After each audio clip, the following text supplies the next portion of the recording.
I don't think I stopped streaming on Twitch. Are you still there, Oko?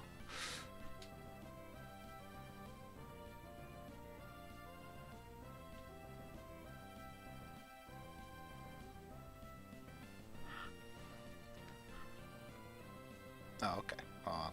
I guess that's good. I could stop streaming on YouTube and not have to stop streaming on Twitch. So that's pretty handy. I'll give it that.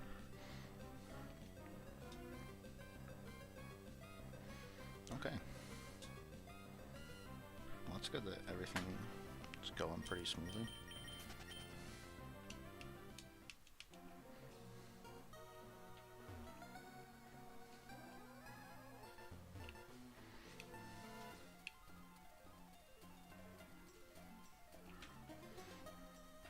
Do you like the background I've not made, but background I bought on Amazon for 50 bucks? This nice rice paper stuff behind me, the little backdrop. It's made of rice paper. It's from, I don't want to say it's from Japan because it's probably from like California or something, but it's still pretty nice, you know? I like it.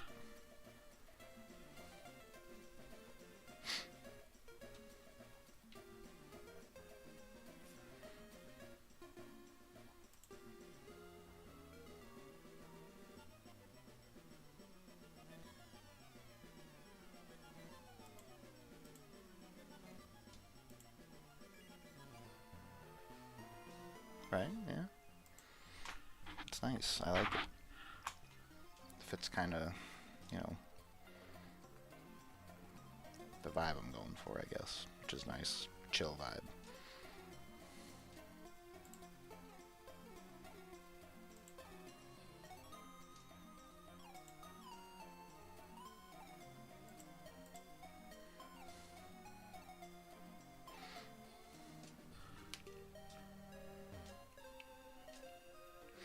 But yeah, this is Pokemon Emerald. Pretty old game. 20 years old actually next month. Interesting. 20-year-old game next month. Gonna be wild. Can't believe it. I remember when this game first came out, being on the playground in kindergarten, waiting for this game to release. Good times. Good times.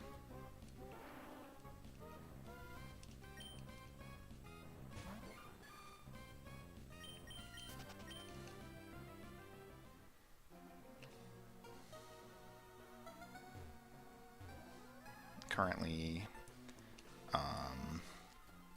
this thing I'm in right now is called the Battle Pyramid. It's like this 7-floor. I mean, it's got infinite amount of floors, but you go through it 7 times of each floor, and every 3 times you run through it. So 21 times, I guess. Like every 21 floors you go through. You face a mini boss, which is pretty cool. Definitely one of the most interesting concepts for. It's like a survival Pokemon section for the most part, where you gotta like survive like all these wild Pokemon that come at you and trainers at the same time. I know this probably doesn't mean anything to you, Moko, because you've never played Pokemon, but it's explaining it the best I can.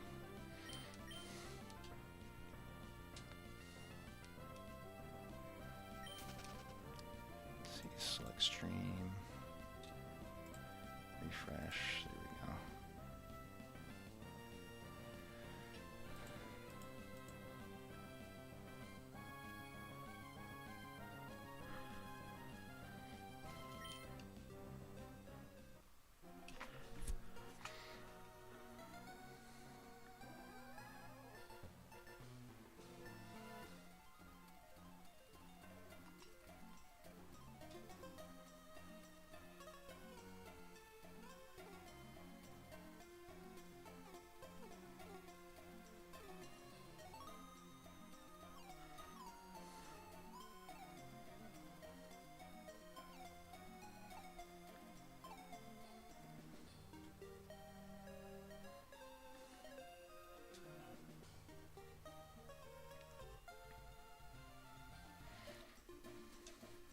played a little bit of Pokemon on my Game Boy Advance that I kind of stole from my ex. Nice. That's a way to play it. Do you remember which one it was by chance?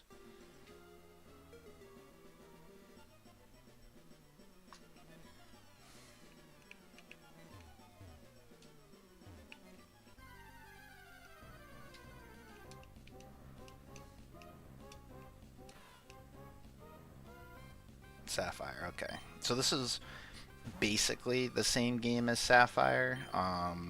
You have every Pokemon game that comes out usually has two games that like two of the same game that release, but they're called different versions of the game.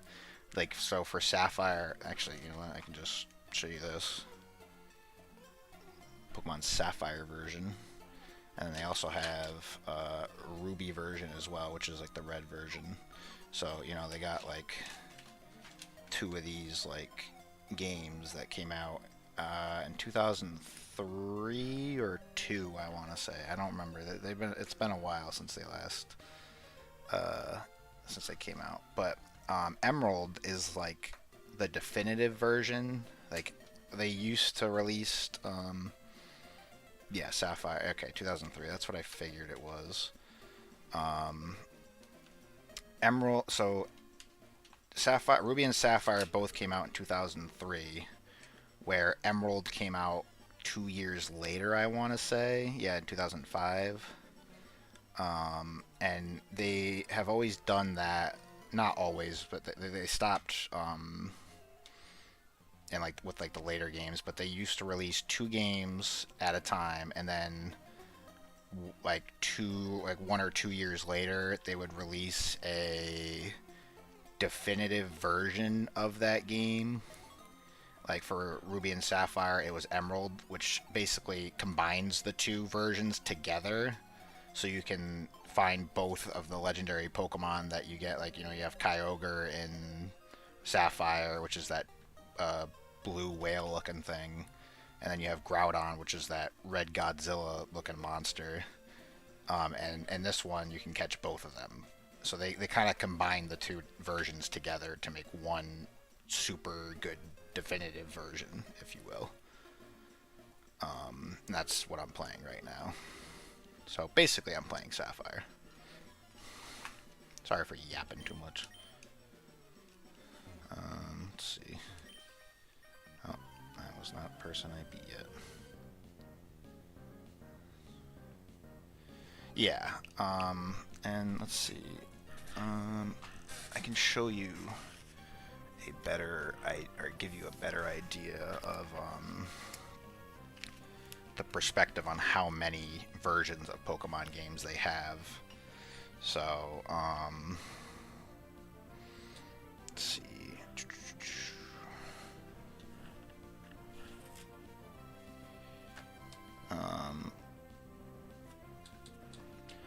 Yeah, they usually always release. So for Pokemon, they always release, you know, whatever game they have first. So they'll release, like, say you got Red and Blue, the first 2 games that have ever come out were Red and Blue, and then a couple years later they made Yellow, which is I wouldn't even say that's the definitive version, because honestly it's probably a worse version, because instead of picking your own starter, they force you to start with Pikachu to make it more accurate to the anime.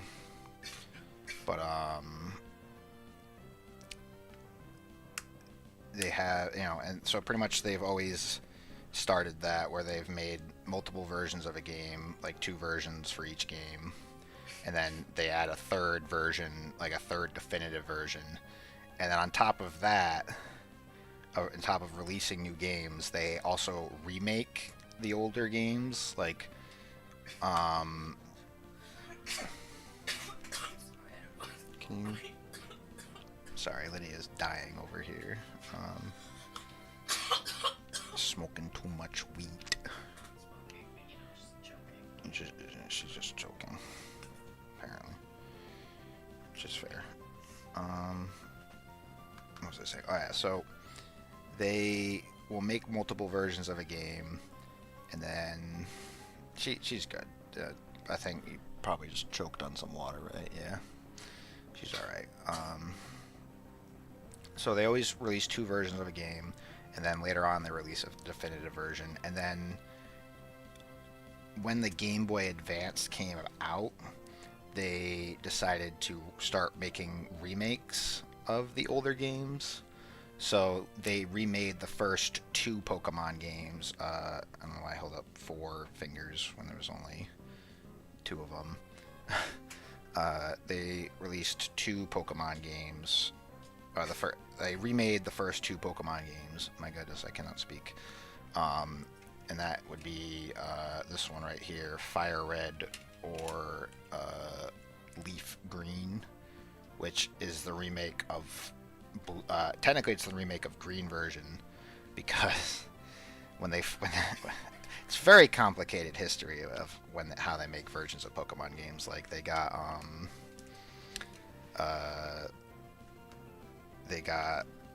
red, blue, yellow, but they also had a Japanese version called Green. And over here in the U.S. we got blue version. I think Europe also got blue version. So we had over in the U.S. we had red and blue, and then in Japan they had red and green. So that's why when they remade the first games, they remade green or leaf green instead of like water blue or something like that, because technically blue came after green, because the game were first released in Japan. Okay, go for it. The games were first released in Japan, and they first came out with green, red and green. Sorry, Lydia's hacking. Hope she's all right. I'm sure she is, but they also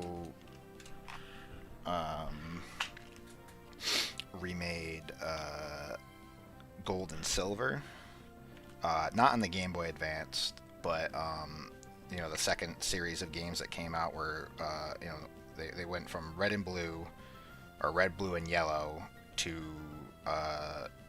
gold and silver, and then Gold and Silver's definitive game was Crystal. So yeah, Gold, Silver, and Crystal. Those were the second, like the sequel games of Pokemon back in like 2000 or something, like early 2000s. They then remade those on the DS with Heart Gold, which is pretty cool. Pretty nice game. Honestly, it's one of the best games that they've ever made, which is kind of funny how they remade it, and it ended up being almost better than their original game, which is kind of funny.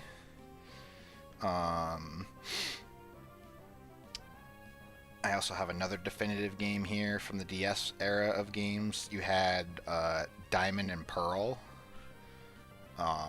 Diamond and Pearl came out on the Nintendo DS. Like, those were the first DS Pokemon games. And then a few years later, they added in Platinum as the definitive version for those games. So the way how their release schedule goes with Pokemon is they released red, green, blue first, and then they released yellow as the definitive version. They then released gold, silver, and crystal, and then ruby, sapphire first. So Ruby and Sapphire came out just after the Game Boy Color. And then in between Ruby and Sapphire and Emerald, they released Leaf Green and Fire Red, the remakes of the original games. Pretty good games. I should definitely try to play them. I probably stream them sometime. That would be pretty cool.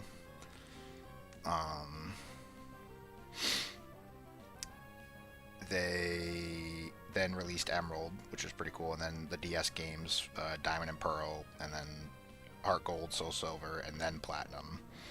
Or I think it was actually the other way around. It was Platinum first, and then Heart Gold and Soul Silver.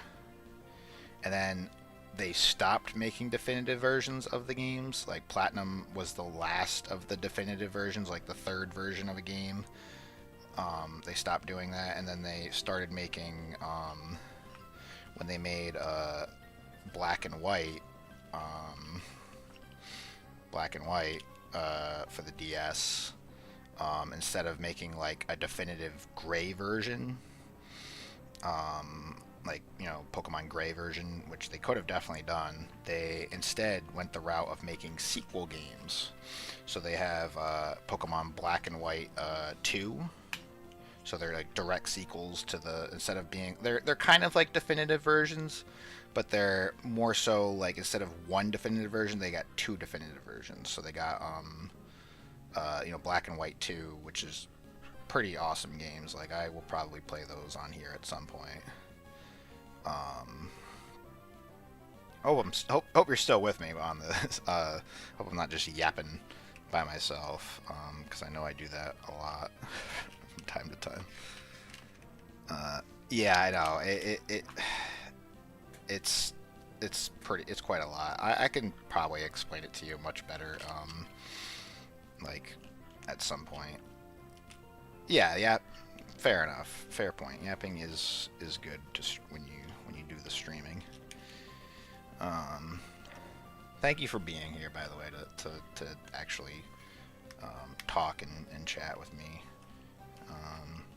It's definitely nice to have at least one person in a audience that is actually like typing to me and letting me actually yap while I stream, which is nice. Let's see, can I pull up my web browser to make this a little bit more easier?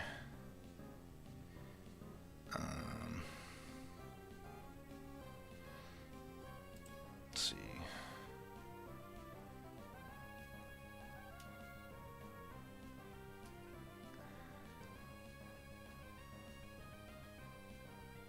Browser? Oh, right here.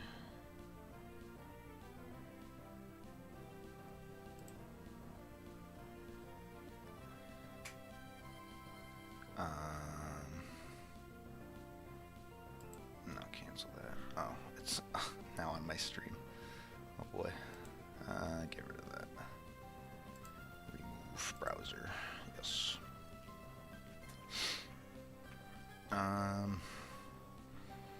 Not sure how I can show you the stream, but you get the idea, at least a little bit, I hope.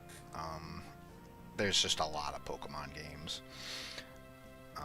Basically, the whole reason why I brought it up was they stopped doing definitive versions, like back in 2008 was the last one.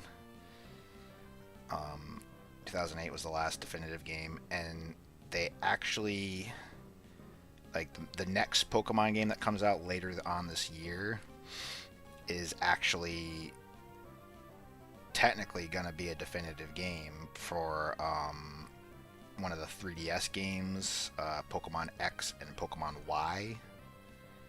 They're gonna be coming out with Pokemon Z, or ZA as it's called. It's called Pokemon Legends ZA, but it's going to be a completely different Pokemon game compared to what you're used to, like with the turn-based battling. Like, you walk around, you run into somebody, they want to fight you, and then you do a turn-based battle. It is much, much different. It is going to be more of like, I would go as far as to say it's going to be more of like a Dark Souls kind of like Pokemon game, where you can, like, your Pokemon, like, here's you right here, and you have your little Pokemon right here, and say if you get, you know, someone launches an attack at you, your character can move this way and your Pokemon will move with it, so you can dodge out of the way of Pokemon attacks. Oh god, it looks so good. I wish I could show you the trailer, but I'm sure Nintendo would probably copyright strike my small tiny little stream, even though it's just me and you in this stream. They'd probably come down and copyright me if I tried to show you that, but I can send you the video on it later if you're interested. It takes place in Yeah, no, I don't plan to.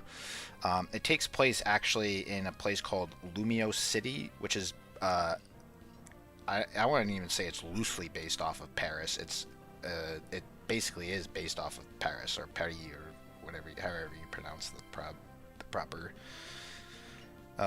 name for the capital of France. It takes place all within that city, and it looks amazing. I'm very excited for it. Um,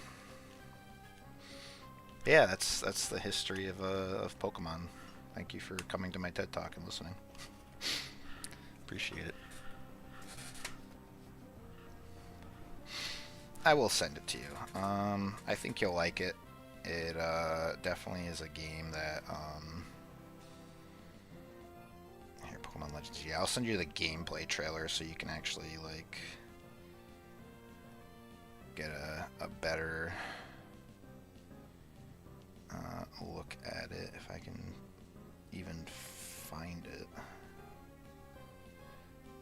If I can find it in English, that is. Pokemon Legends EA. Switch to... No, I don't want the Switch 2 trailer. I want the gameplay trailer. There we go. Yeah, they're bringing back another gameplay function that I really like called Mega Evolution. Basically, when you're in the middle of a match, you can have your Pokemon evolve during that match, like into a more stronger version of itself, like an even further stronger version. And oh my god, I'm so excited for this game. I gotta send it to you. I'll send it to you right now through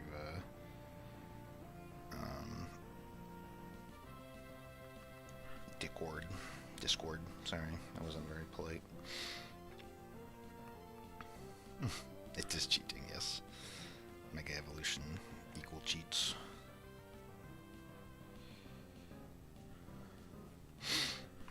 Let's see, move that over there. And I'll continue the gameplay. If you ever want to, like I know right now we're doing like a stream chat kind of thing, but if you ever want to like sit and call with me while I talk, so that way we can, I don't know if you're comfortable with having your voice on stream or anything like that, but if you wanted to sit on a call with me, we could probably like just talk and, you know, keep people entertained. Up to you though. If I totally get not wanting to project thine self on to the internet.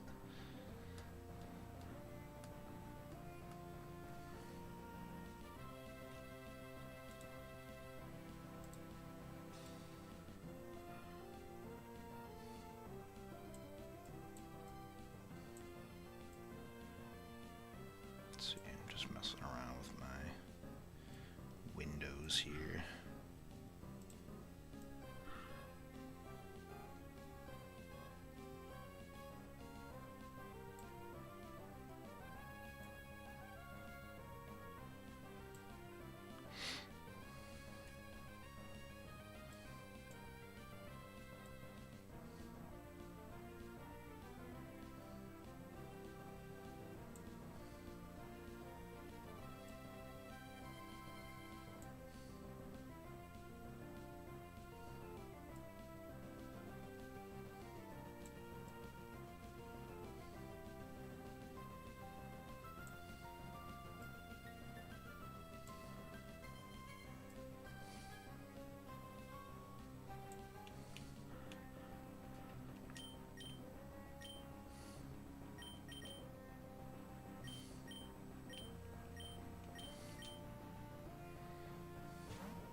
not like stuck, but it's like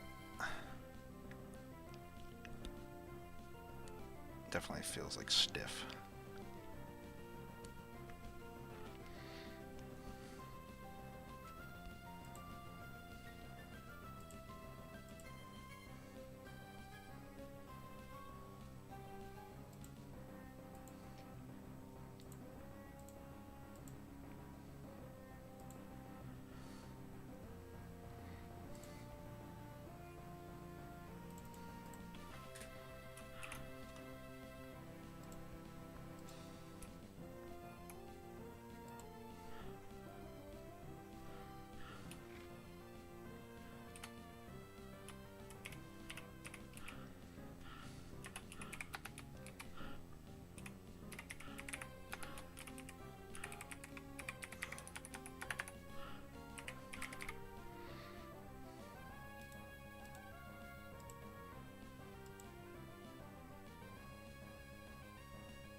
Okay, I think I got like the perfect stream layout now.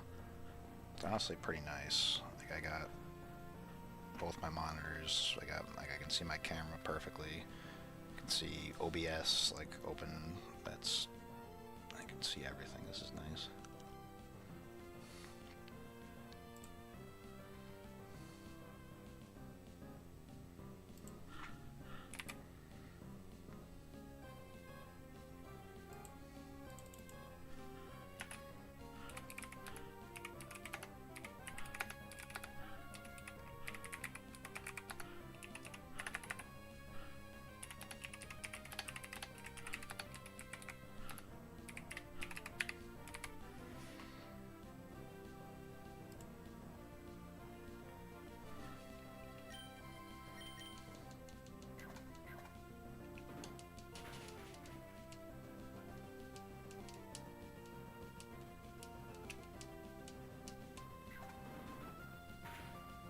That's not good.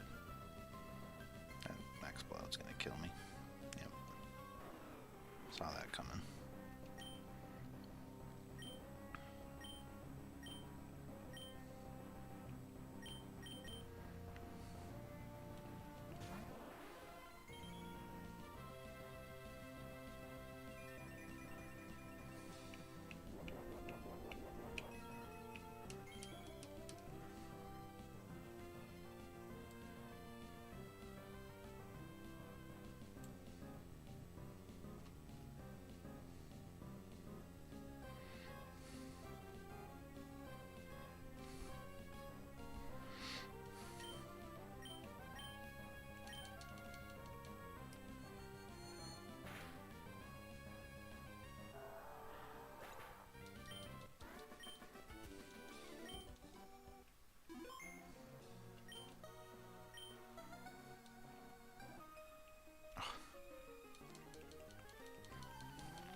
Right?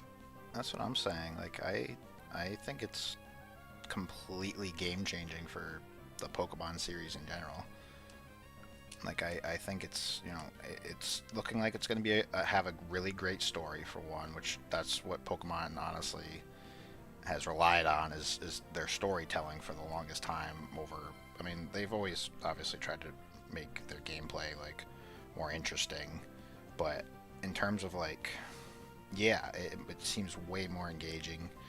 Um, I think that it will attract more people to play it that aren't that don't really like the turn-based style because it's still turn-based, but it's like it's turn-based, but also like it's like a mix of turn-based and like actual like dodge and roll combat, which I honestly love.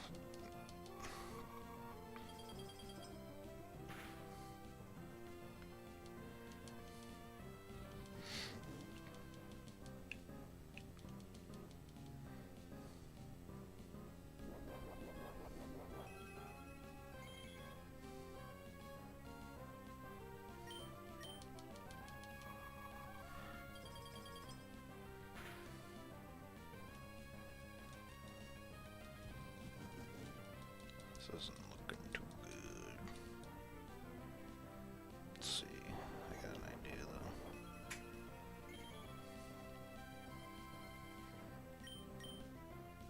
Oh god, that's right, he's fainted.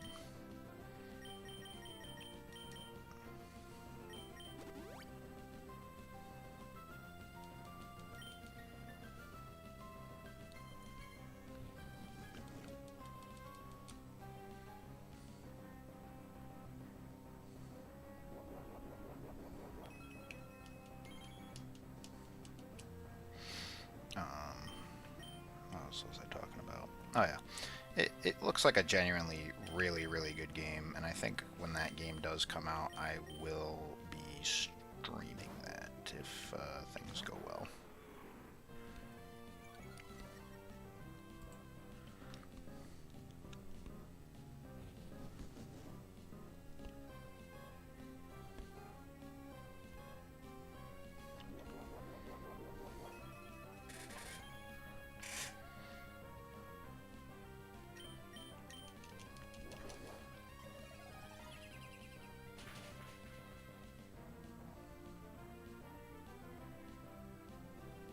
There we go.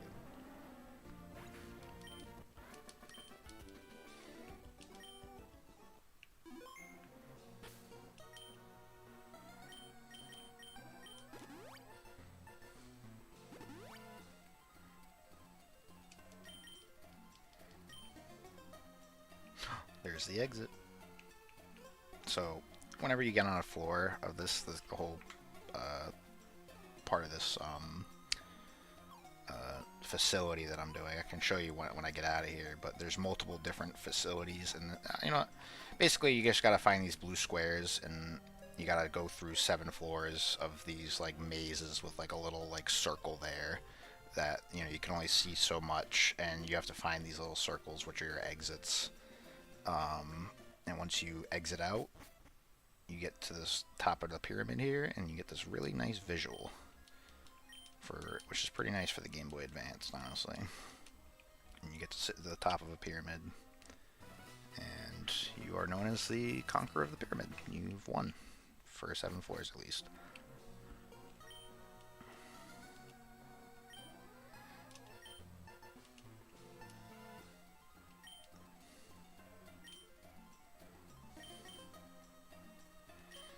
I'm gonna toss 3 of these. Don't need them.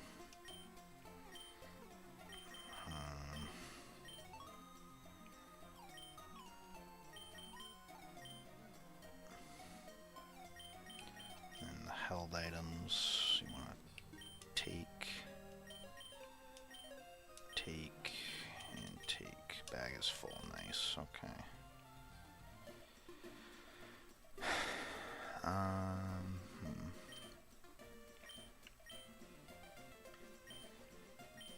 Let's see, battle bag.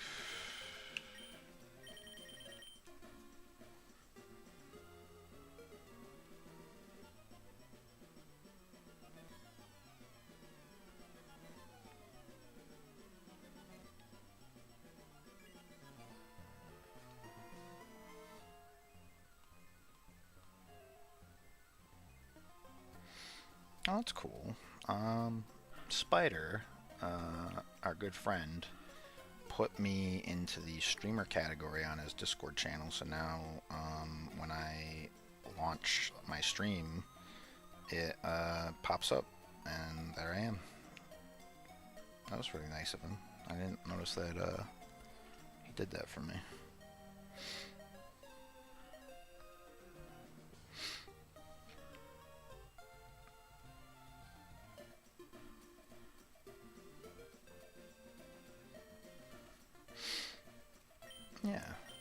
nice. Okay, I think I'm gonna just get rid of this. No, I don't know.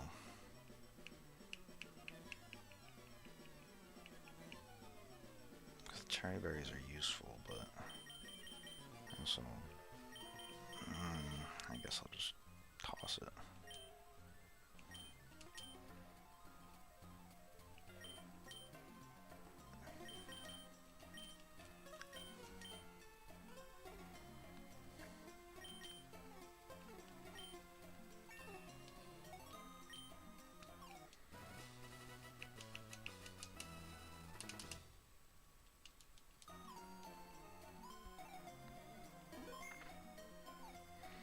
Alright, so to explain where I'm at more thoroughly.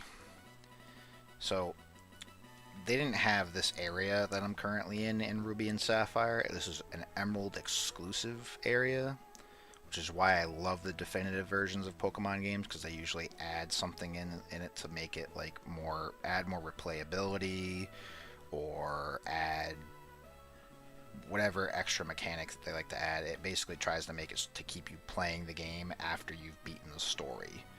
And I think Emerald has always, like, this is called the Battle Frontier, which is why I have it named in my stream title.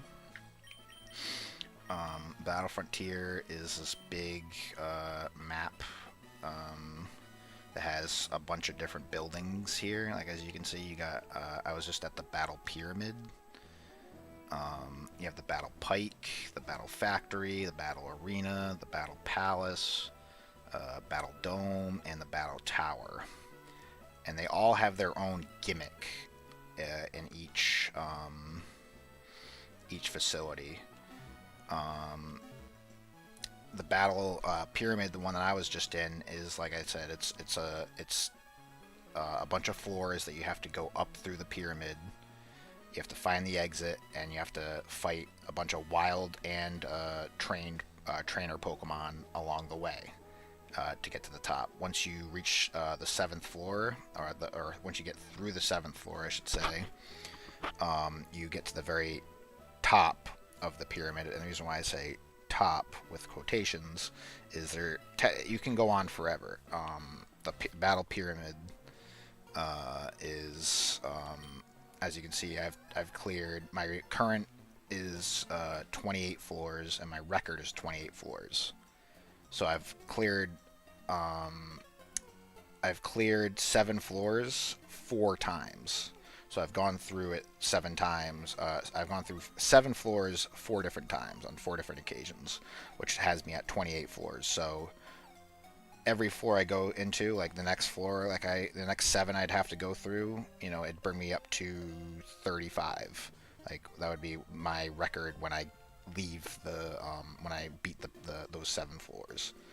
And so you have to get to, I think, floor 54 to fight the next boss. Because I already beat you get a silver medal. I'll show you this too. You get your medals, your symbols earned, if you will. And you get a silver symbol for beating the first level of boss, which is usually you get there when you've cleared about like 20 or 30 floors of the Battle Pyramid, depending on what facility you go to. Like, I'm pretty sure for the Battle Pyramid, you have to complete 21 floors until you fight the silver boss, and then in order to get to the gold boss, you have to go through 54 floors, which is a lot. I have not, as you can see, I have not gotten any gold symbols yet, which is why I would like to do this stream to try to get those symbols, and I would like people to watch me do it, if you will. Try to get some social interaction in, you know, and try to talk with people, and, you know, while I do this incredibly hard challenge, because this isn't easy. It's probably one of the hardest Pokemon post games that have ever been out, in my personal opinion. And it creates a bit of it makes it hard. Definitely makes it difficult. I can show you the other buildings that they got around, which is they're pretty nice. So you got the Battle Pyramid, obviously, that I've been to, that I just got out of. go down here. And the whole point, the whole reason why you want to do these mainly is because you earn these things called battle points. As you can see, I got 141. I got quite a bit. That's quite a lot. Usually you get like 1 for completing like a floor. They obviously give you more and more battle points the higher of levels you get. Oh, that's not what I wanted to do. Nope. Nope. Stop it. As you can see, I'm missing 2 battle symbols here. There are 2 silver medals I'm missing out of 7. I got the other 5 out of 7, which is pretty nice. And then I have to get all gold. Once you get all gold, you are considered the big, huge honcho of Pokemon, essentially. I didn't make the rules, just saying. Let me show you some of the other facilities that we have here. You have the Battle Arena, which is this nice, like, kind of dojo-looking place. The gimmick for this one is you don't have to go through floors. You just sit there and you battle over and over again. But every you start off and they're done by rounds instead of just going through straight battling until you beat the person. You have 3 turns. And then if you do not knock out the Pokemon in those 3 turns, it goes to a decision, and the AI will pick who wins the match. Usually, the higher the levels you get, the AI likes to screw you over and will put the judging completely into the NPC's favor, which will cause you to lose. There's a lot of RNG, random number generation, that will work against you the higher the level you get. They do that intentionally because they want you to keep trying to replay it. Ow. 1 second. Ears are... Yeah, it's definitely cool. Sorry, my ears are like really folding in on me. Because I got my glasses, and I got my glasses, my hat on, and I got my headphones all around it, so my ears kind of hurt just a wee bit. But yeah, the RNG is cruel in this game. That's the Battle Arena. I almost got my silver medal for that. That's the one other one I don't have the silver medal for, is the Battle Arena. I came close to it a few days ago, but ended up fumbling it. So that was fun. This one's the Battle Pike. Kind of like the Battle Pyramid, except for you don't go through floors. Instead, you go through rooms. You just kind of walk. It's a lot bigger in there than it looks. It looks like just a small, like, little snake house, but you basically just go and you have 3 rooms that you have to pick from. Each room basically you have to go through and a random thing happens, whether it be like just some guy who recently lost a match and he's just sitting there crying about it, to someone, yeah, like the TARDIS, yeah, very much like trust me, when you walk in this place, it is much bigger than it looks, as you can see. Yeah, you pick 3 rooms to choose from. Each room does a random effect, and I'm pretty sure you have to go through 10 rooms, I want to say, to get to the end. And if you survive all 10 rooms, then you pass on to the next level. Over here is the other facility I don't have a silver medal for, and that is the Battle Factory. This gimmick works as, it's like another battling simulator where you just sit there and constantly battle over and over again, except for this time you don't get to pick your Pokemon. Any Pokemon that you raise, like you catch and raise up to be perfect for battle, you can't use it here. You get given a select, like, 7 Pokemon, I think you get, all competitively viable but random. They're good Pokemon to use, but they're all random, and obviously, like, the team building, like, you need to, like, pick whatever, you need to pick the right Pokemon for the right team, and if you get a random selection, it kind of makes it so you don't get that choice. That one's going to take me the longest to get the the gold symbol for, because that one is pure RNG manipulation. Not manipulation, but pure just RNG luck.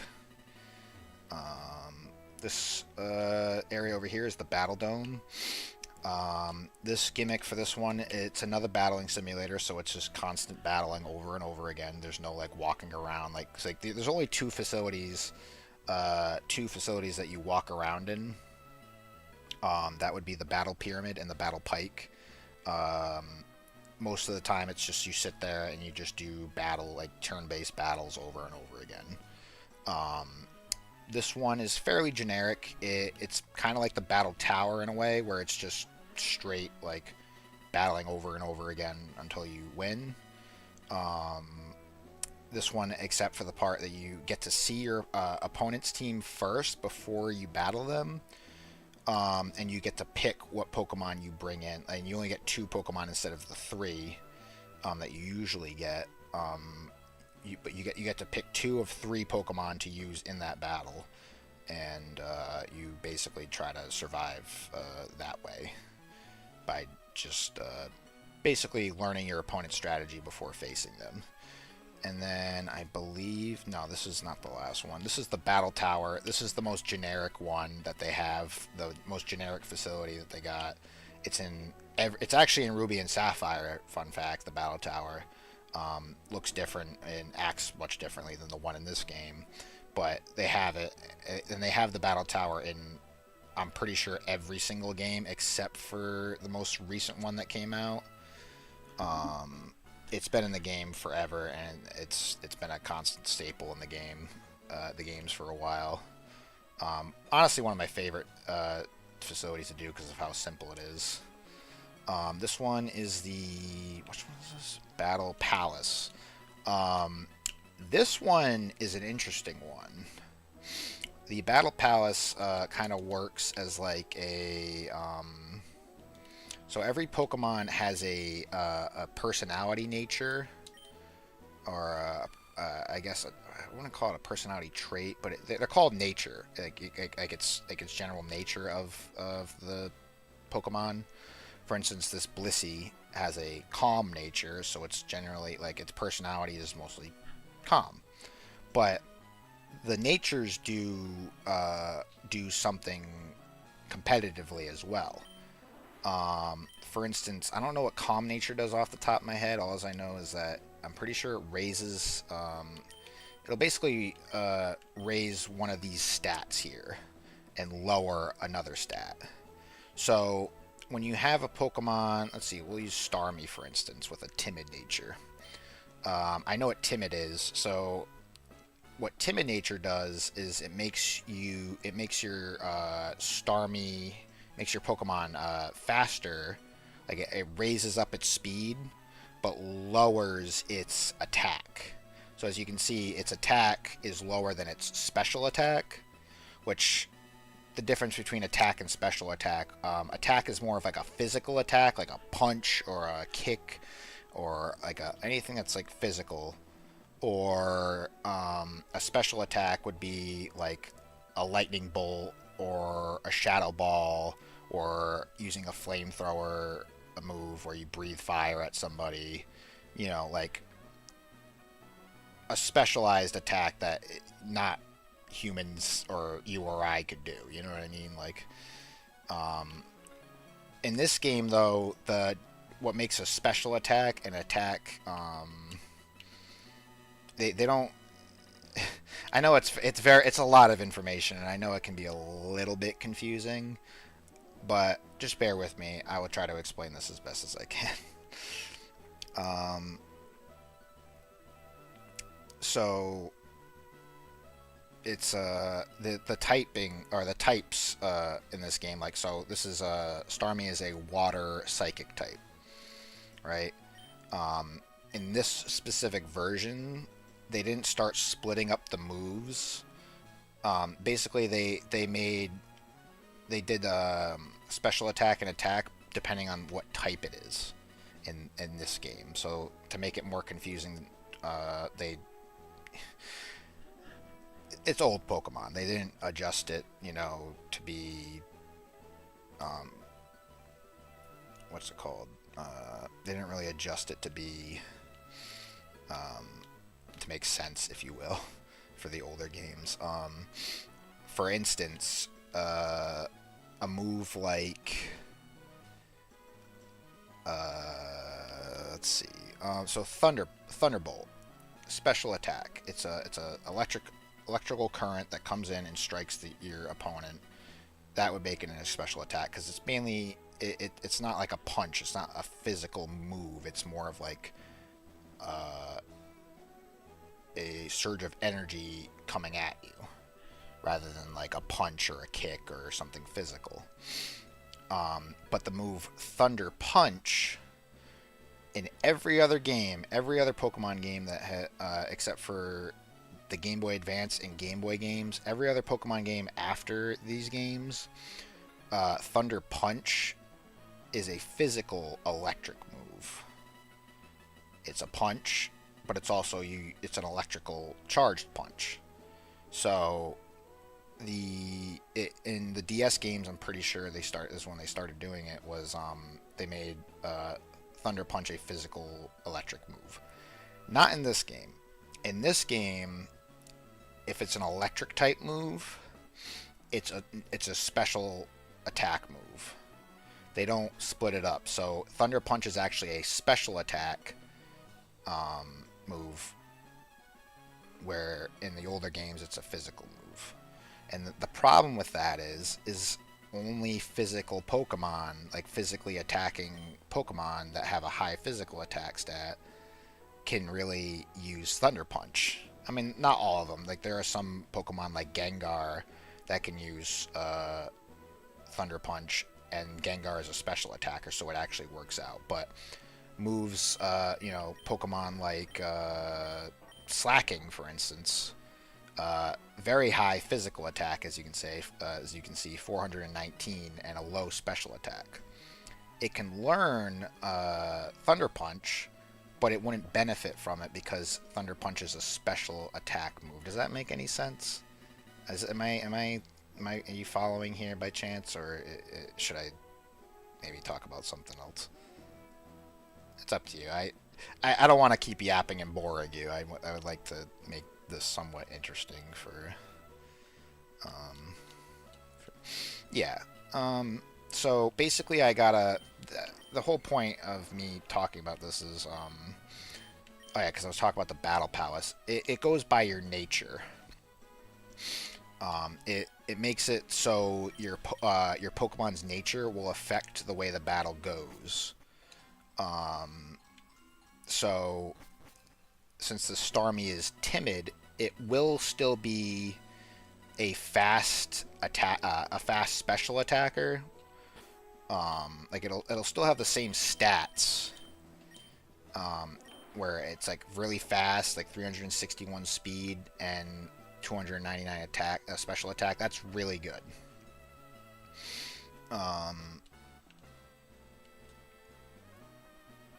It has nothing but special attacking moves, so it should work, but it's gonna act timid. Like, it may be more cautious to move something, or maybe a little bit more scared, because that's what a timid nature, that's what timid, like the definition of timid means, or is like you're kind of nervous, or you're very, I wouldn't say shy, but you know what I mean, like timid. I'm sure it will act like that in battle, essentially, in this facility. So I have, Blissey will act calm. It'll still, like, it won't freak out or anything like that. It'll act very calm. Salamence here will act naive, basically making it oblivious or to any kind of danger, or I wouldn't say oblivious, but I would say more like whatever the definition of naive is. Basically, jolly. It makes Jolly nature makes it so it has a low special attack but a high speed. Um, so all these natures do like different things. Like Adamant lowers special attack but raises physical attack. So it's good to have Adamant on a physical attacking Pokemon. That's why I have Metagross here, who is a physical attacker with Adamant nature, because he doesn't necessarily have a good special attack. So that's why I made it more of an Adamant nature, so it will lower special attack but raise physical attack. That's a common nature you see in Pokemon, is Adamant and Modest. They're basically the exact opposites of each other. Adamant will raise the physical attack and lower the special attack of a Pokemon, where Modest does the opposite. It raises the special attack but lowers the physical attack of a Pokemon. Let's see. Regirock here has Adamant nature. Naive is more of a it actually is a certain nature that I believe will raise a defense stat and lower a defense stat. So I think what this one does is that it raises regular defense, like physical defense, and lowers special defense. So for instance, it'll be more weak to special attack since its special defense is lower, but it's more physically capable of taking hits because it's got a higher defense stat. Usually you only lower a defense stat to raise a defense stat when you have a mixed attacker, because they have some Pokemon, very few, that can actually do both physical and special attacking damage, as you can see with the Salamence here.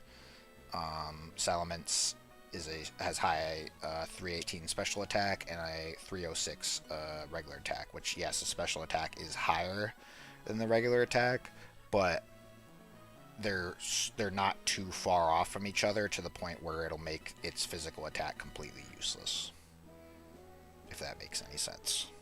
I know this is a lot of information I'm dumping on you, but it hopefully it'll make sense when I actually start playing the game. I can actually yes, huge info. It's definitely took me a few years into my adult years to even understand what this stuff meant. When I was a child playing this game, I had no idea what the difference was between special attack and attack, and I used to just make Pokemon however. I didn't care what nature they used. I didn't care what attacks they had unless they looked cool, unless they were cool attacks like Hyper Beam or Karate Chop or whatever. So I basically struggled a lot when playing a Pokemon as a kid, but now that I know how to competitively play Pokemon, I can actually enjoy the game the way how most people enjoy it.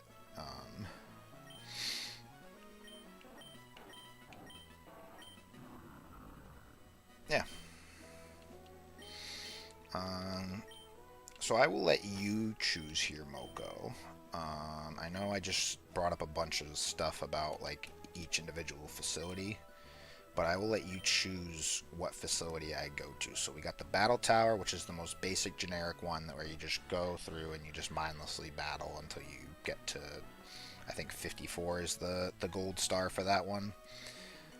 The Battle Dome is very similar to the Battle Tower, except you choose, like before your match, you choose 2 of 3 Pokemon that you can bring in, and you pick whatever one, you kind of just go off of whatever that is. Battle Palace, that's the one with the nature I just picked. You pick what nature your Pokemon has, make sure you have a good one, and it goes from there. Battle Arena is that 3-round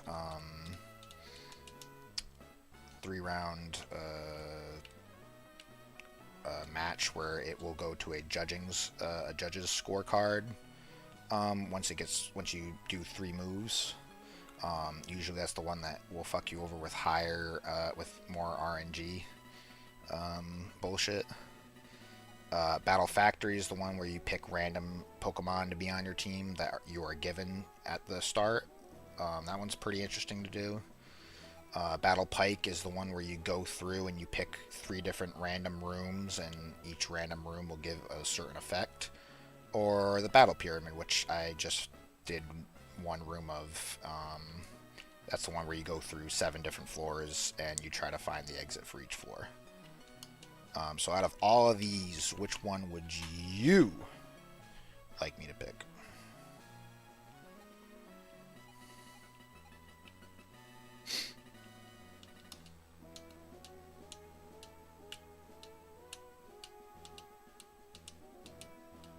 Battle Factory, okay.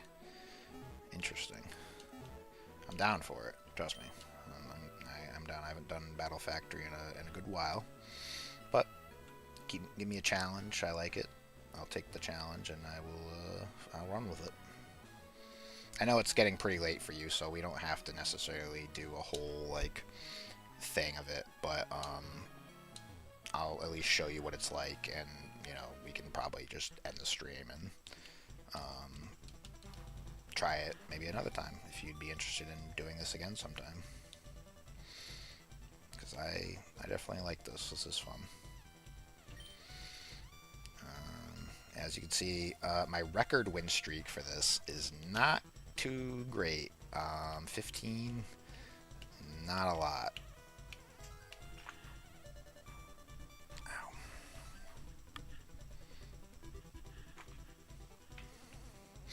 Alright. You can also, for each one, except for, I think, Battle Pike and Battle Pyramid, I think for everyone that's a battling simulator, you can either do doubles, which is it's 4 teams of 4, and you do 2-on-2, or you do teams of 3, 1-on-1. So, would you like me to do 2-on-2 or 1-on-1?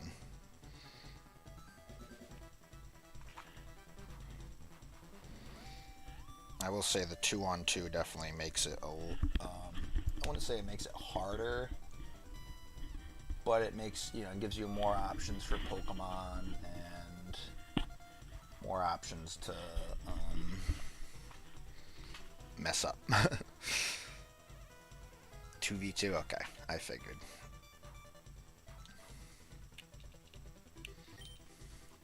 Let's see.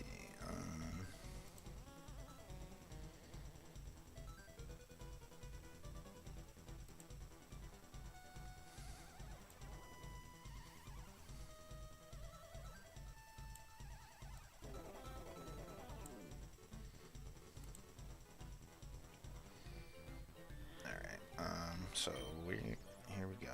Welcome to the Battle Factory. Yada yada yada. Challenge. So you also get to do open level. Open level only really applies on the other facilities. It will take whatever Pokemon you have, like whatever the highest level Pokemon you have in your party, and make every Pokemon that you face set to that level. So if you have all your Pokemon at level 100 maxed out, it will all set them all to level 100. But if you set it at level 50, they will all be capped at level 50. Which the only difference I've seen is that they make it slightly easier for you at the beginning, where open level just kind of shoves you right into the somewhat challenge. It's a little bit more challenging to do open level, so I'm going to do that.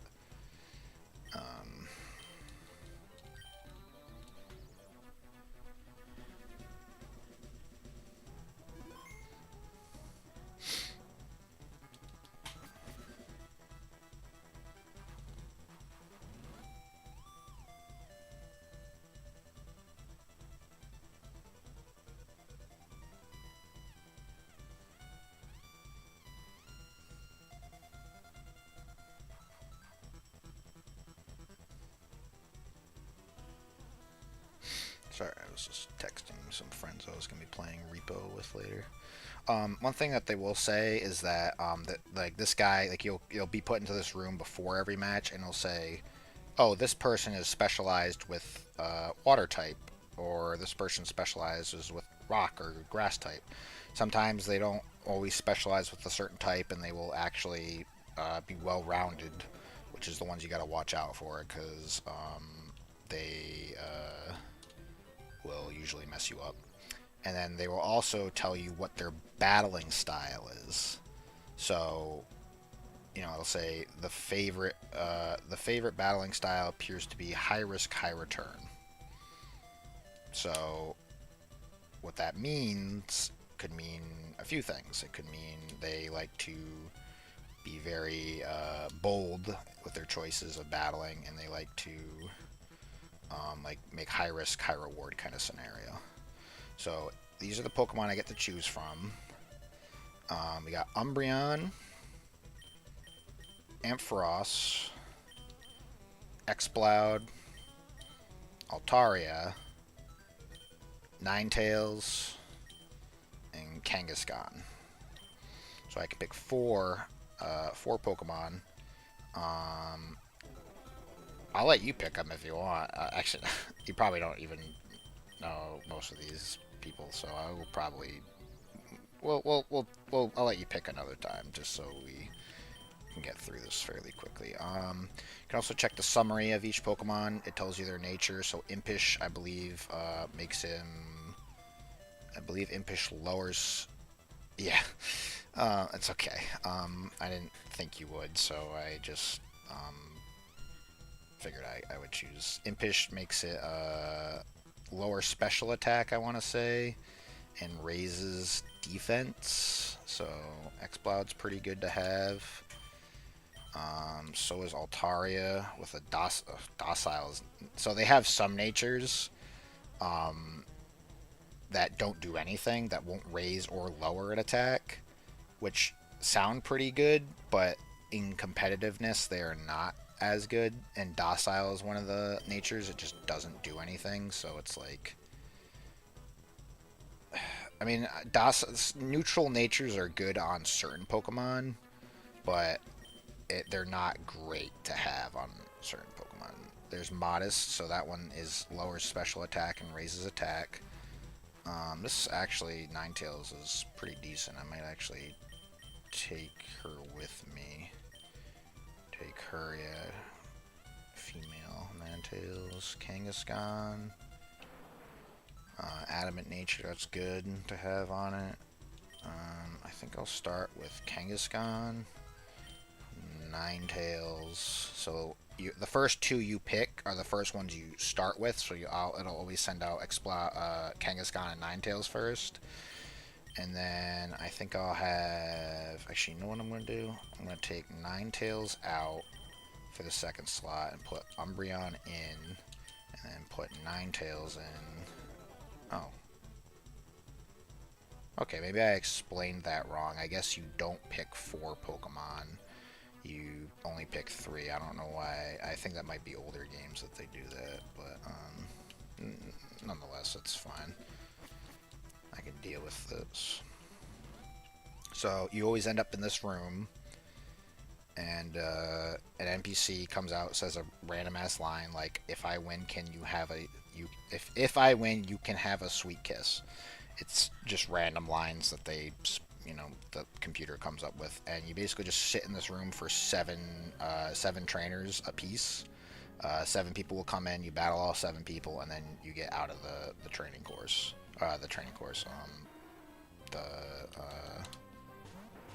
Match. So it'll always it'll always let you move with your first Pokemon first. So like Kangaskhan will move first since I picked her first.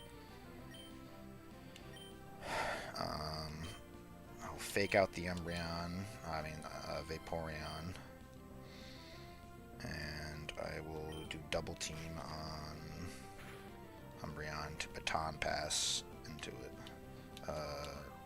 The Ninetales. So what that did was, oh, that's not good. Well, what that did with the double team, so fake out can only be used once per turn, at the beginning of the turn, and if you don't use it at the beginning of the turn, it will fail every time you try to use it.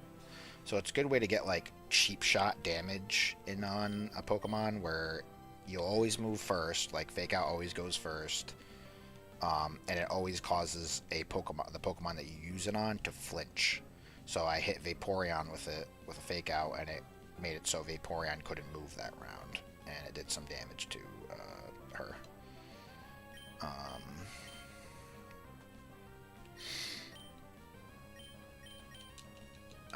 Double Team makes it so it will raise its evasion stat, which is not a stat that you normally see on a stat on like the stats of Pokemon.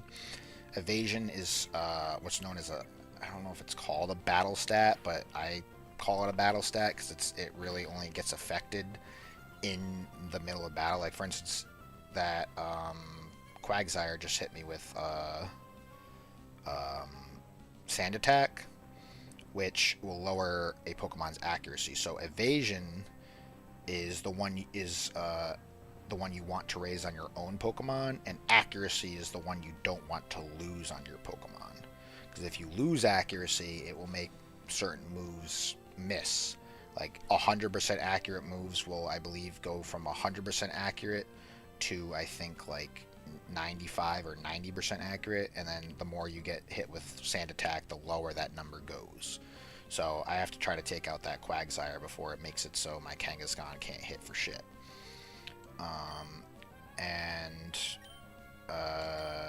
The evasion stat with Double Team, it makes it so your Pokemon is harder to hit.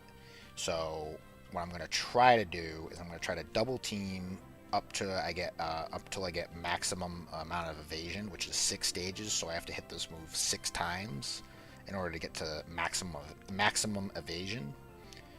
And then I can use Baton Pass, which will swap out Umbreon with for Ninetales, which is in my back of my inventory, and that Ninetales will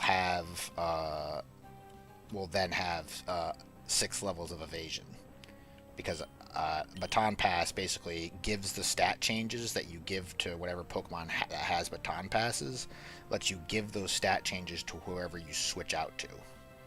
So Baton Pass Umbreon is a pretty good Umbreon, because you can basically just set up a bunch of stats. Like you can do Curse, use the move Curse, which will raise your attack and defense, and then you can Baton Pass into a tankier Pokemon that can handle that stuff.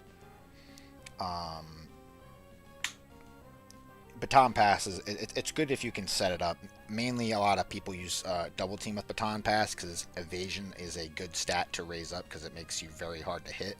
And for instance, in this scenario, if I can Baton Pass this Umbreon to Mrs. Ninetales here, or Miss Ninetales here, because she's probably not married, I can basically make that Ninetales have 6 stages of evasion, which will cause these Water-type Pokemon to not hit the Fire-type Pokemon, essentially. So it's very good to use on certain Pokemon. Gonna hit the Dizzy Punch again and try to get more evasion for Mr. Umbreon here. Swampert. That is not good. Swampert's a very good Pokemon. I'm very nervous about this.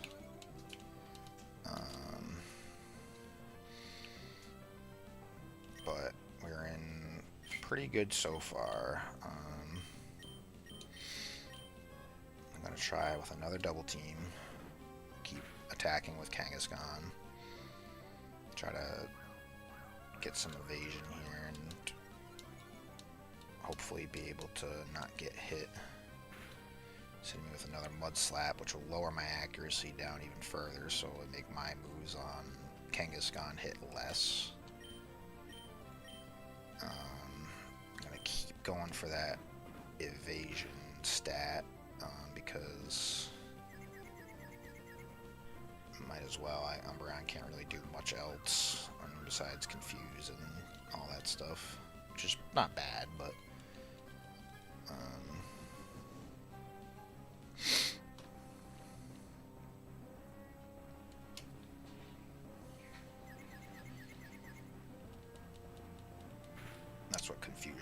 by the way. It will make it. You have a confusion when you confuse somebody. It makes it. You have a 1 in 3% chance. Oh, Jesus, that scared me. So I was video open up the door for the bathroom. You have a 1 out of 3 chance to hit yourself instead of the target. So you have like a 2 out of 3% chance to actually hit your target, and then you have a 1 out of 3 chance that you hit yourself instead, which that's what that Quagsire did. So now that this Umbreon, it has 5 stages of evasion, and the way how I can tell that is because I only have 5 power points left in the move. I have 10 out of 15, as you can see. So that's how you can really tell how many times you've hit a move. I can hit it one more time until it's at max evasion, which I'm probably going to do, because I think this Swampert's going to use counter, if I'm not mistaken. Hi. Yeah, sure. Here you go. 1 second. You want these headphones? Oh, the wireless ones. Also, we're gonna be playing.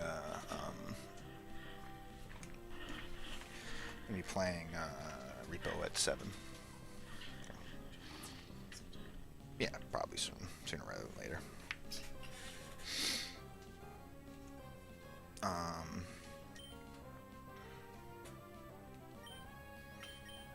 So let's see. Try keep hitting him with the Dizzy Punch. I'm at max evasion with Umbreon, so what I'm gonna do is I'm gonna hit the Confuse Ray before I Baton Pass out, so that way I can confuse it and give it a 1 in 3 chance of hitting itself. I think it's 1 in 3. I'm not entirely sure on that stat, but I'm like 90% sure it's like 1 in 3. Okay, Swampert had a Lumberry on it, which made it so it's no longer confused. That's a smart strategy. Now just use Curse, so it's winding up. So Curse is a move that will raise your physical and attack and defense, but lower your speed. So it'll make you slower, but it'll make you more bulky and have a higher attack. So it's winding up essentially to hit me with something big. It wants to attack me and mess up my day. So I'm going to try to hit it again. Now that I'm going to try to confuse it one more time. That way, now it ate its Lumberry. You only get, with berries, you only get to use 1 per match. So now it won't be able to use Lumberry again and be able to unconfuse itself. That's good, it hit itself. And now I'm going to try hitting it with Dizzy Punch again. And now that Umbreon has double teamed, confused, and now all it has to do is I can either sit in and feint attack with it, or I can Baton Pass out to the Ninetales, which I'm going to do that, so that way it has more of a, what does this Ninetales even have on it for attack? Flamethrower, Roar, Confuse Ray, Will. Okay, that's not a bad moveset, but it's not ideal either. So that Ninetales has maximum evasion, which is good. So it will not get hit by most of Swampert's moves. It has like, I think at this point it has like a 50-50 chance of being hit by a 100% accurate move. Not entirely sure on how the evasion works, but that's what I believe it does. So hit it with the Will-O-Wisp, that'll burn it, which will cause passive damage to it, which is nice, to burn things. Do some Dizzy Punch damage, snapped out of confusion, that's not good. It's using Curse again. So when it snaps out of confusion, it will no longer have a 1 in 3 chance of hitting itself.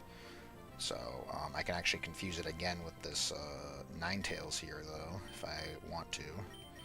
Or I can try to go for just damaging it, which I can't. I'm a fire type, so I can't really do a whole lot of damage. I am like a human Bulbapedia. Thank you, Elster97. whoever you may be.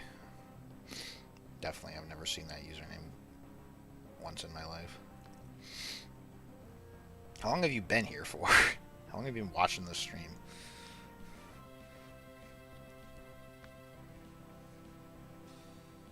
Oh, nice. That's good. I forgot exactly what my train of thought was. Oh yeah, I can either damage it or I can confuse it. Can't use Roar. Roar is a move that you can basically use on a Pokemon to send back to its trainer. So if it's on its last Pokemon right now, so I won't be able to use it. But if it was like the start of the round, and I had a not very favorable match, or say the Swampert came out first, and it started using Curse to set itself up, I could use Roar on it, and it will force the Swampert to switch out with another Pokemon, which will actually negate all of its stats that it gained up.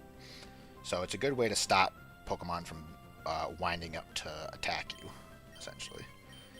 I am just going to go for the Flamethrower. I know it's not great damage, but it's better than nothing. As you can see, it barely did a dent to it. Kangaskhan's going to miss because it has like shitty... so I use Earthquake. Let's see if it misses, first of all.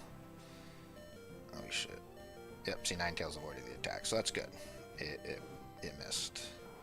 And the burn eventually beat the Swampert, so that's good.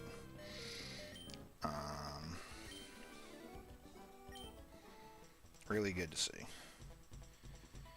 And now, when you are in between rounds, you get the second match, so you can either rest to take a break, if you don't feel like going through all 7 matches just to try to win, which usually takes pretty long to get through all 7, depending on how the matches go, how quickly they go. You can record, which will save a recording video of your last match, or you can just go on. And when you hit go on, it'll say I've conducted a little investigation about your upcoming opponent. Trainer appears to have no clear favorites when it comes to types. So that's the thing when I told you it's going to be more of a well-rounded trainer. Battle style appears to be free-spirited and unrestrained. That's also a bad sign because that basically just tells me that this guy did not do a little investigation and has no idea what the hell he's talking about. So now it'll ask you, before starting battle, would you like to swap Pokemon? So if you had a shitty start, or a shitty pick at the start of a Pokemon that you wanted, you can actually swap whatever bad one that you got out for whatever one you just faced. So not a big fan of Ninetales. I just don't like the move pool spread that she has. So I think I might swap out Ninetales and you can choose one of your opponent, like your last opponent's Pokemon. So you can do Vaporeon, Quagsire, or Swampert, and I'm probably going to go with Swampert because Swampert kind of broken in this game. And then I'll do one more match, and then I will probably end the stream because I have places to go. But I appreciate you guys watching and actually keeping me conversating. It's nice. Alright, Jinx and Hariyama. Not a desirable matchup for both Kangaskhan and Umbreon. Mainly concerned about Hariyama more than anything.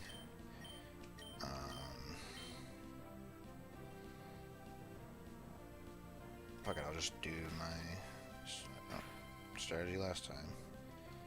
Which I guess isn't really gonna work because Kangaskhan... Okay, both hit me with the fake out. Nice.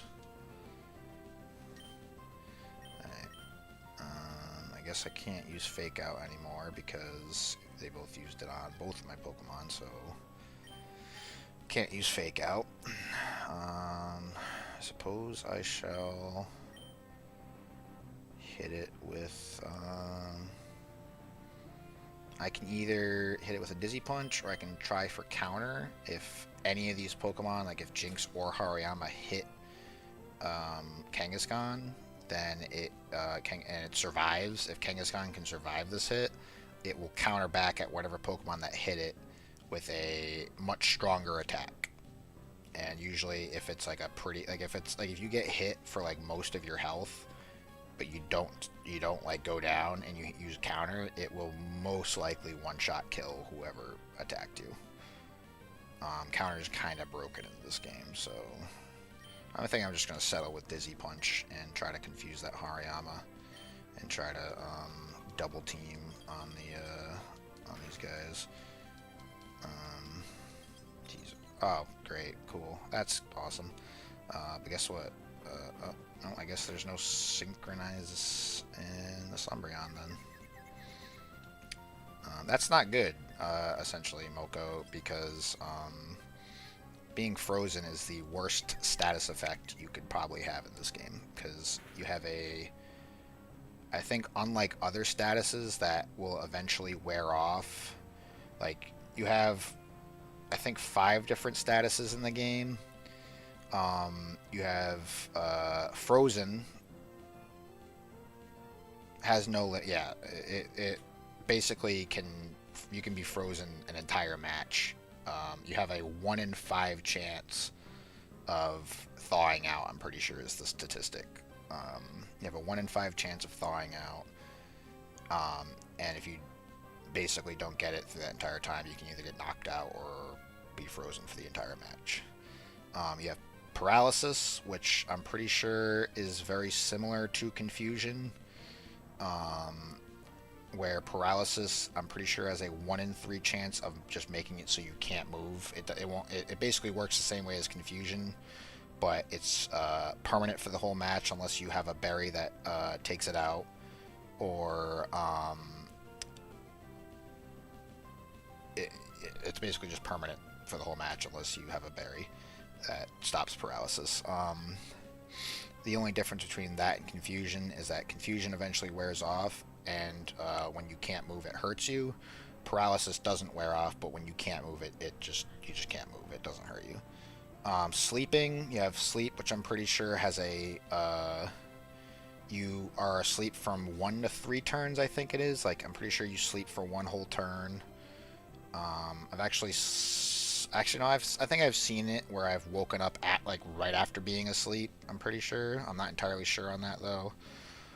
Sleep is a little bit easier to deal with because it's like you have at most 3 turns of being asleep.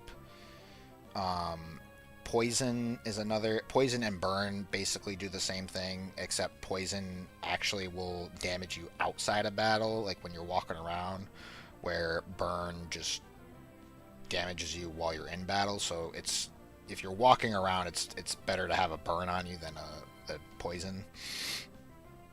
I'm pretty sure I explained all the statuses. I can't think of any other statuses that you have. I already covered confusion. I guess you have. Have I been playing this all day? No. I started playing about like 2 hours ago, I think. But brain has been overloaded. I know there's one other status that's actually kind of rare. I would consider it a status. It's called Nightmare. You can only apply it to a Pokemon when they're asleep, and it basically just works as like passive. It works as like a burn, but it does more damage, and it only affects you when you're asleep. That's Nightmare. Yeah, that's pretty much all the statuses. Oh, you also have Infatuation, Love. You can be any Pokemon that uses Attract from the opposite gender. So if a female Pokemon uses it on a male Pokemon, or a male Pokemon uses it on a female Pokemon, the move Attract will make it so... Attract is annoying to deal with because I'm pretty sure it works as... It's like a stronger paralysis, where Attract will make it so you can move I think it's like 3 out of 5 chance of not being able to move, and that other 2 out of 5 you can actually move. Infatuation's super annoying to deal with in this game. But Any genderless Pokemon, it doesn't work on. So if you have a genderless Pokemon and you have someone, if you're dealing with infatuation, um, you can basically throw that Pokemon out and it will deal with not being in love because genderless people can't love. No, I'm just kidding. That's fucked up. That's really mean. I don't mean that whatsoever. So I guess I'm just gonna continue to try to beat this Hariyama and Jinx. Doubt I'm gonna be able to win. Don't know why that Jinx went for Fake Out again. Hopefully I can take out this Hariyama at least, because that's what I'm more worried about. That Umbreon is still frozen, and it's going to probably be frozen for a very long time. Hit yourself, hell yeah. Try to Dizzy Punch the Hariyama one more time to kill it, or knock it out, as you call it. What a twist that status update ended with. Oh, I know, right?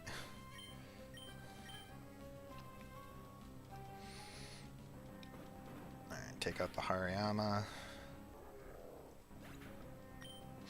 See what she sends out. Whiscash. Ooh, that's not good.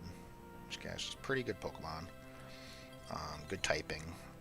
The water and ground type. Try to take out this Jinx now, and I guess I'll just try to keep. Yep, there it goes with the Attract.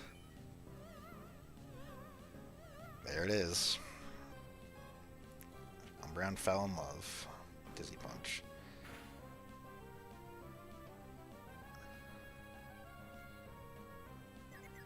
Almost doesn't even matter because that Jinx is almost knocked out anyway. I'm still frozen. Whiscash is going to use Amnesia, which will make it more specially defensive. So that's good, I guess. Good for Whiscash. I guess I'll take out the Jinx and keep trying to unthaw myself with Double Team. Oh, there goes Jinx. So Umbreon is no longer in love, which is good, because once the Pokemon that infatuates you gets taken out, you are no longer in love with that Pokemon. Still frozen solid. Alright, Rock Slide, that's not a... It's usually a pretty destructive move. Can't believe Whiscash was the first and last Pokemon to use Earthquake in the show. Really? I didn't know that. Did you know that Whiscash also ate the only Master Ball in the show as well? Pretty sure you probably know that, Luke, because you're a nerd.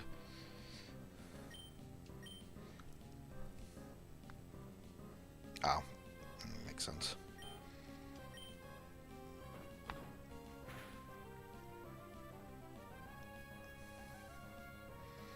Still frozen solid. It's not good.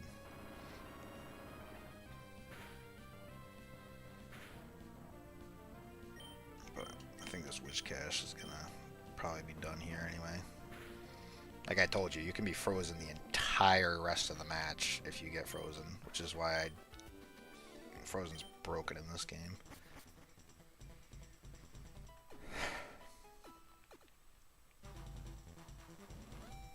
Let's see, what time is it?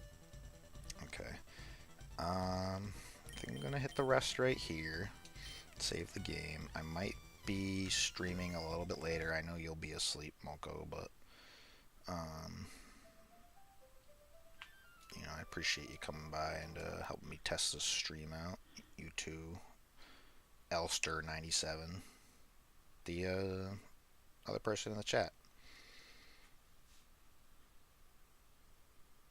Yeah, I figured as much. You have a good night, Moko. I'll play Red Dead with you tomorrow. Just message me when you're on.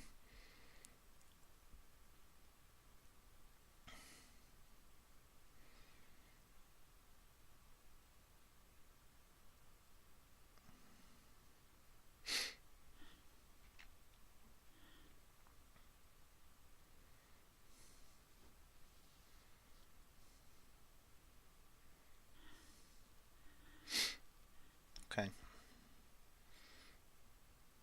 Things are well, Luke. I definitely think we should definitely get together soon and hang out again.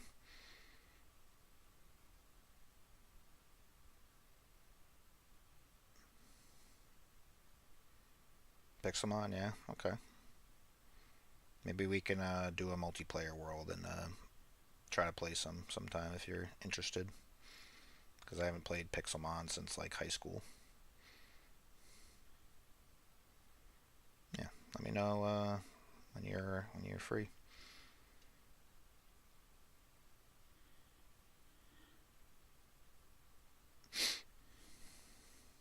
All right, have a good night, you too.